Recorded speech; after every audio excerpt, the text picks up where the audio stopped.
नमस्कार दोस्तों, लीगल गुरुकुल में आप सभी का फिर से स्वागत है। मेरी कोशिश यही है कि मैं अलग अलग लॉज के बारे में आपको नॉलेज प्रोवाइड करूं, आपको अवेयर करूं।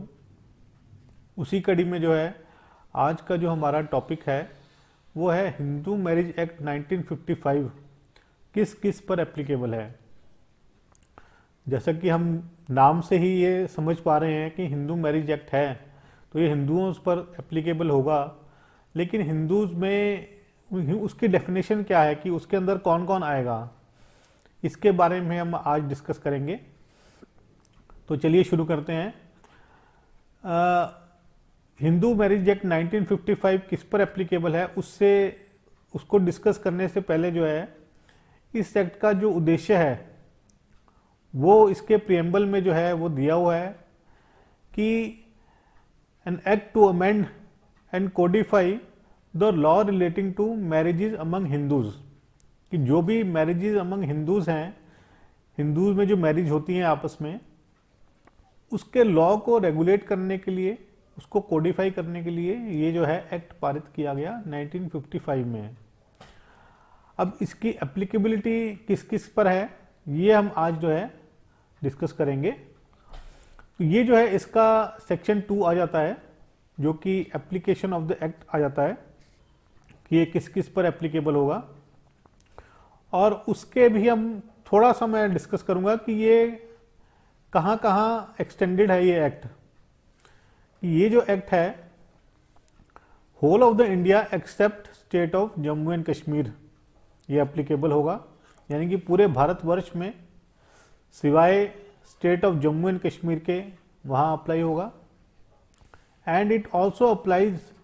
To Hindus domiciled in territories to which this act extends who are outside the said territories who are, यानी कि इंडिया, क्योंकि ये इंडिया में अप्लाई होता है except state of Jammu and Kashmir, तो यानी कि इंडिया के जो लोग हैं यदि वो कहीं बाहर रहते हैं तो उन पर भी जो है ये एक्ट जो है एप्लीकेबल होगा। अब हम बात करेंगे कि हिंदू मैरिज एक्ट 1955 किस किस पर एप्लीकेबल होगा। तो ये एक्ट जो है ये इसको बताता है कि सबसे पहले तो कोई भी व्यक्ति जो कि हिंदू बाय रिलीजन है उसके ऊपर जो है हिंदू मैरिज एक्ट 1955 एप्लीकेबल होगा। अब वो उसकी किसी भी तरह की फॉर्म हो, हिंदू जो रिलीजन है उसकी किसी भी तरह की फॉर्म हो, कोई भी तरह की डेवलपमेंट हो, तो जैसे कि अब मैं आपको उसी एक्ट के थ्रू जो है एग्जांपल भी देता हूँ। यदि कोई ब्रह्मो समाज को मानने वाला है तो वो भी हिंदू माना जाएगा, यदि कोई आर्य समाज को मानता है तो वह भी हिंदू माना जाएगा, यदि कोई लिंगियत या विरश्वा इनको मानते हैं तो ये भी हिंदू माने जाएंगे। तो ये सभी जो हैं जो हिंदू रिलीजन है, any person who is A Hindu bye religion, तो वो जो है हिंदू की कैटेगरी में आ जाएगा और उसके ऊपर जो है ये एक्ट अप्लाई होगा। हिंदू के अंदर और कौन कौन से इस एक्ट में इंक्लूड कर लिए गए हैं कि हु इज ए बुद्धिस्ट, यदि कोई बुद्धिस्ट रिलीजन का पालन करता है तो वो हिंदू मैरिज एक्ट 1955 के अंडर फॉल करेगा। यदि कोई जैन धर्म को फॉलो करता है वह भी इस एक्ट में आएगा, और यदि कोई सिख रिलीजन को फॉलो करता है, any person who is A Buddhist, Jain और सिख बाय रिलीजन, यानी कि Buddhist religion, Jain religion, Sikh religion, ये सभी जो है हिंदू मैरिज एक्ट 1955 में आ जाएंगे। और उन सभी पर जो है जो हिंदू बाय रिलीजन है, बुद्धिस्ट, जैन और सिख, इन सभी पर जो है ये जो एक्ट जो है एप्लीकेबल होगा। इसके बाद बात करते हैं इनके अलावा जो है जो भी पर्सन है, इनके अलावा जो इस टेरिटरी में रह रहे हैं उन पर भी ये अप्लाई होता है, सिवाय मुस्लिम्स के, क्रिश्चियंस के, पारसी और ज्यूज के।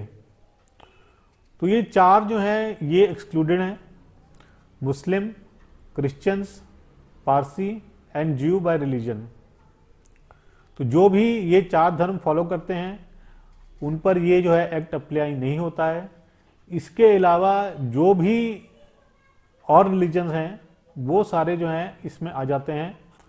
और उनके ऊपर जो है हिंदू मैरिज एक्ट 1955 एप्लीकेबल होगा। लेकिन यदि उन लोगों के ऊपर कोई उनका अपना कस्टम्स हैं, कोई यूजेज हैं, वो गवर्न करते हैं उसमें, वो उसके अंडर आते हैं, वो उस कस्टम्स को, उस यूजेज को फॉलो करते हैं, यदि वो उस चीज को प्रूव कर देते हैं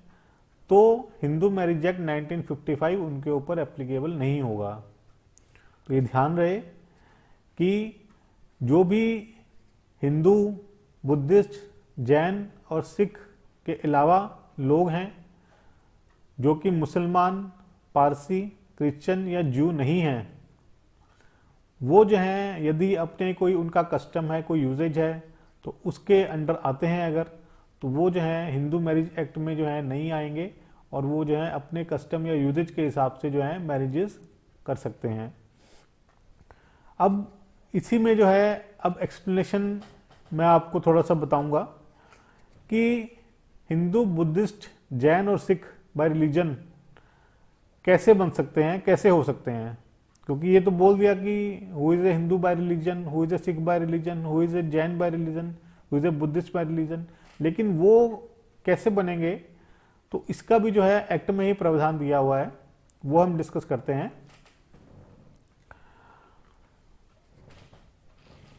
तो यदि कोई चाइल्ड, चाहे वो लेजिटिमेट हो चाहे इलेजिटिमेट हो,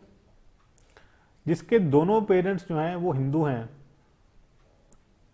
या बुद्धिस्ट हैं या सिख हैं या जैन हैं, तो वो जो है हिंदू बाय रिलीजन जो है वो चाइल्ड कहलाएगा। अब प्लीज फिर से सुन लीजिए कि यदि कोई भी बच्चा, चाहे वो लेजिटिमेट है चाहे इलेजिटिमेट है, यदि उसके दोनों पेरेंट्स जो हैं हिंदू, बुद्धिस्ट, जैन या सिख में से कोई हैं, तो वो जो है हिंदू की कैटेगरी में आ जाएगा। इसके बाद यदि कोई बच्चा है, चाहे वो लेजिटिमेट है चाहे इलेजिटिमेट है, जिसके one of the parents is Hindu, Buddhist, Sikh और या जैन, और वो जो बच्चा है वो ब्रॉट अप होता है उसी पेरेंट्स के हिसाब से जो कि हिंदू पेरेंट है। मान लीजिए कि यदि कोई बच्चा है जिसकी मदर जो है वो हिंदू हैं और फादर जो है मुसलमान हैं, लेकिन वो बच्चा जो है ऐसे पला बड़ा है, ऐसे उसका अपब्रिंगिंग हुई है जो कि मदर के रिलीजन के हिसाब से है, यानी कि वो हिंदू रिलीजन के हिसाब से है, तो वो भी जो है हिंदू बाय रिलीजन माना जाएगा। इसके अलावा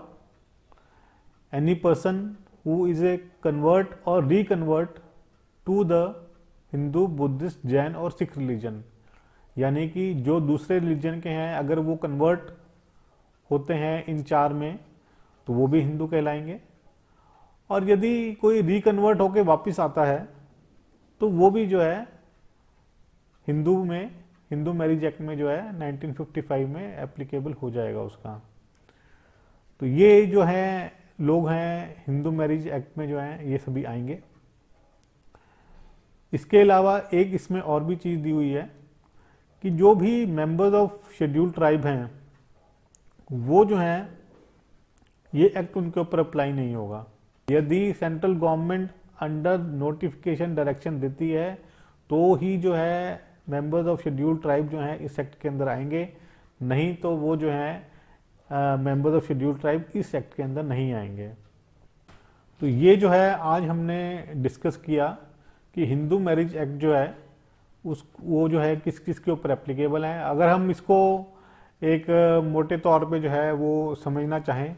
तो इसमें हम ये कह सकते हैं कि हिंदू मैरिज एक्ट जो है